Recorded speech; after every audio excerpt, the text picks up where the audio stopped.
Hey friends, welcome or welcome back. My name is Shannon, and today we are going to talk about the 2025 Massachusetts Center for the Book Reading Challenge. Now, I did this challenge in 2024 and I really enjoyed it.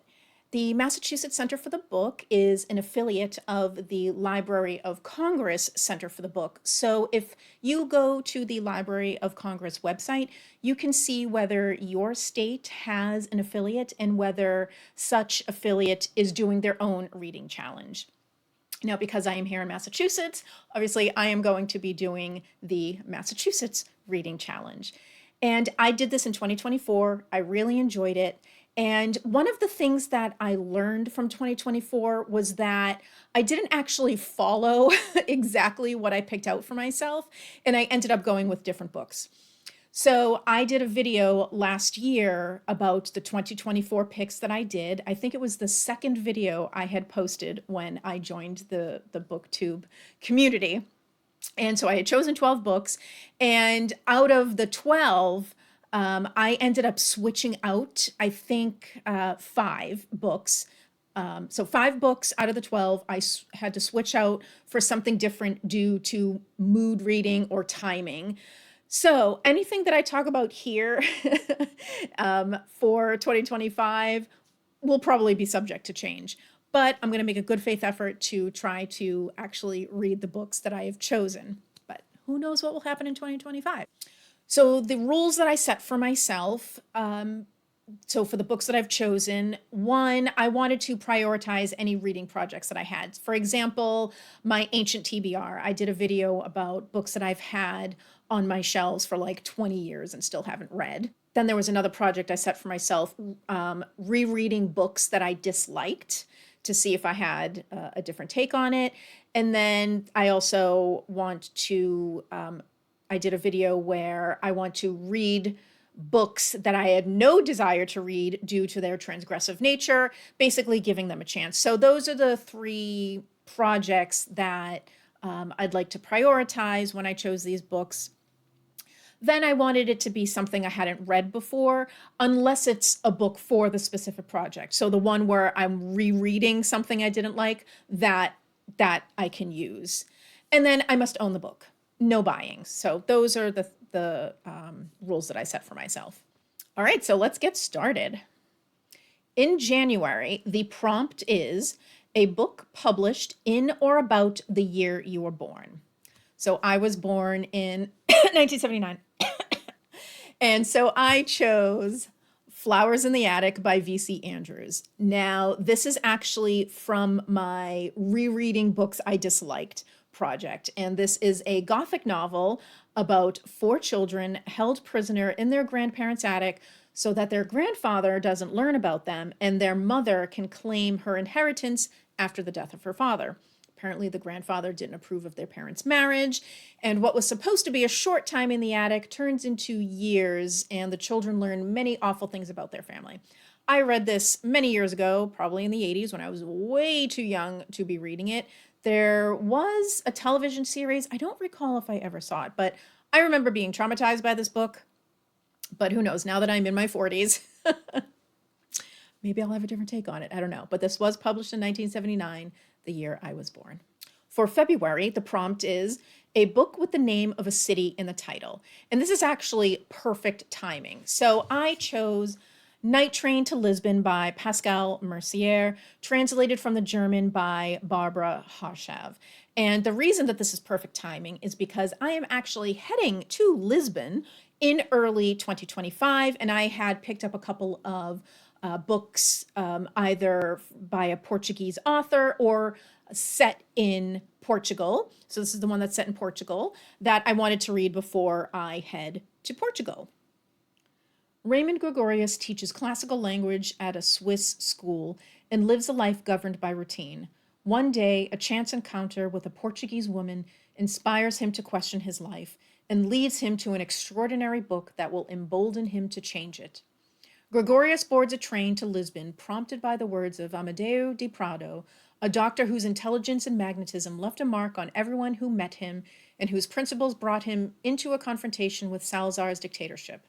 as Gregorius grows fascinated with unlocking the mystery of who Prado was, an unforgettable tale unfolds. So I'm really looking forward to this. Although it's not by a Portuguese author, it is set in Lisbon. For March, the prompt is a book about someone with a marginalized identity. So I chose Native Son by Richard Wright, and this is from my ancient TBR list. I've had this book on my shelves for many, many years, and I have just never picked it up. Right from the start, Bigger Thomas had been headed for jail. It could have been for assault or petty larceny. By chance, it was for murder and rape. Native Son tells the story of this young black man caught in a downward spiral after he kills a white woman in a brief moment of panic. Set in Chicago in the 1930s, Wright's powerful novel is an unsparing reflection on the poverty and feelings of hopelessness experienced by people in inner cities across the country and what it means to be black in America.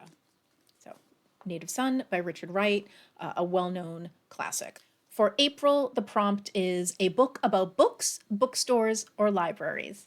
So I chose The Secret Lives of Booksellers and Librarians, True Stories of the Magic of Reading by James Patterson and Matt Eversman. Booksellers and librarians are superheroes, saving lives every single day. Here are their amazing, inspiring true stories as told to the greatest storyteller of our time, James Patterson. Is that true? I've actually never read James Patterson. To be a bookseller or a librarian, you have to play detective, be a treasure hunter, a matchmaker, an advocate, a visionary, a person who creates book joy by pulling a book from a shelf, handing it to someone and saying, "You've got to read this, you're going to love it." Meet the smart and talented people who live between the pages and who can't wait to help you find your next favorite book. So there you go. The first nonfiction book on this list. For May, the prompt is a book with a first sentence of 8 words or less. And I chose Suite Francaise by Irene Nemirovsky, translated from the French by Sandra Smith. This is from my ancient TBR. I've had it for many, many years. And Nemirovsky was a well-known author working on a 5-part series starting in 1940 when she was deported from France to Auschwitz in 1942 and murdered. So the first part of that series is what is now known as Suite Francaise. Obviously, she did not finish this 5-part series. Nemirovsky's daughter escaped France with the manuscript in a suitcase, and it remained in that suitcase until the daughter took it out in 1998 and had it published in 2004. So the first sentence of 8 words or less is, "Hot, thought the Parisians." Okay, there you go. 1, 2, 3, 4 words. And this is, beginning in Paris on the eve of the Nazi occupation in 1940, Suite Francaise tells the remarkable story of men and women thrown together in circumstances beyond their control. As Parisians flee the city, human folly surfaces in every imaginable way. A wealthy mother searches for sweets in a town without food. A couple is terrified at the thought of losing their jobs, even as their world begins to fall apart. Moving on to a provincial village now occupied by German soldiers, the locals must learn to coexist with the enemy in their town, their homes, even in their hearts. June's prompt is a book that spans multiple generations. And so I chose Pachinko by Min Jin Lee. I forgot that this book is a little bit of a chunker. In the early 1900s, teenage Sunja, the adored daughter of a crippled fisherman, falls for a wealthy stranger at the seashore near her home in Korea.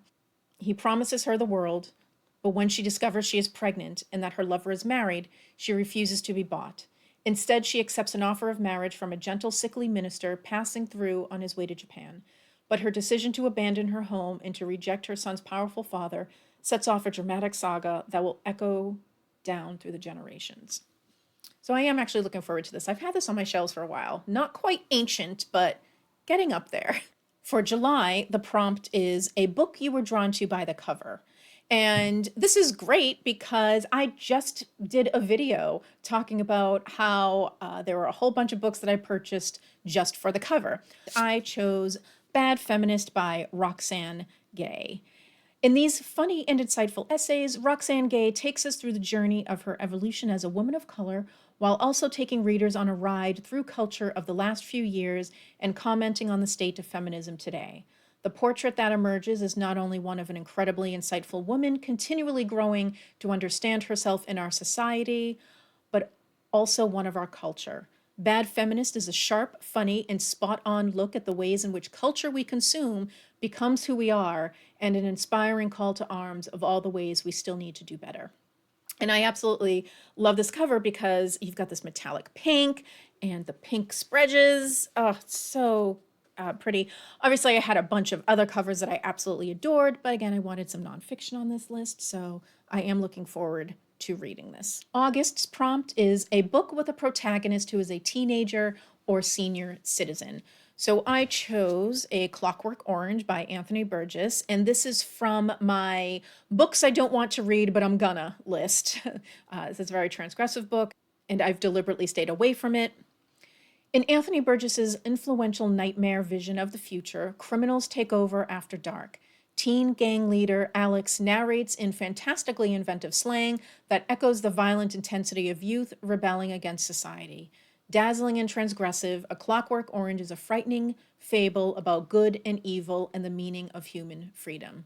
Yeah, well, this better be a good book because I am not looking forward to reading this. September's prompt is a book told in non-chronological order. This was hard for me because, I mean, how am I supposed to know if the book is told in non-chronological order unless I've read it? So, but I did a little, Googling, and supposedly The Silent Patient by Alex Michaelides is told in non-chronological order.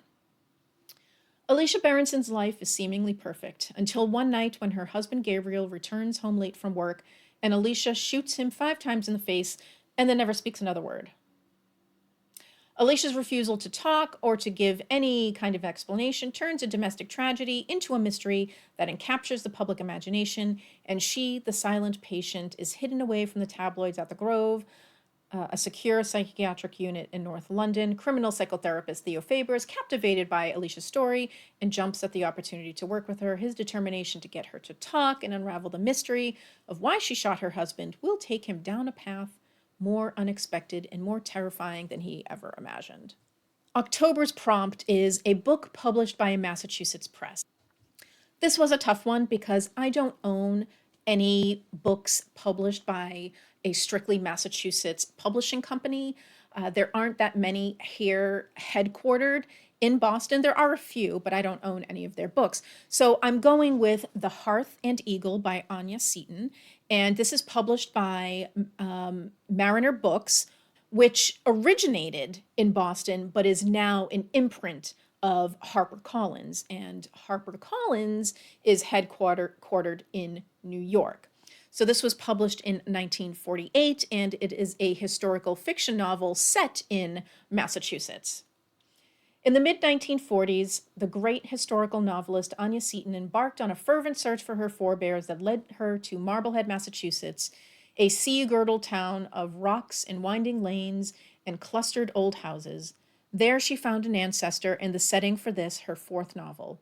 It is not only the story of Marblehead from its earliest settlement to Seton's present, and of a family who settled and stayed there in the Hearth and Eagle Inn, it is also the story of Hesper Honeywood, a passionate young woman whose long and dramatic life, full of triumph and tragedy, contained the history of both. Not quite entirely fitting the prompt, but close enough.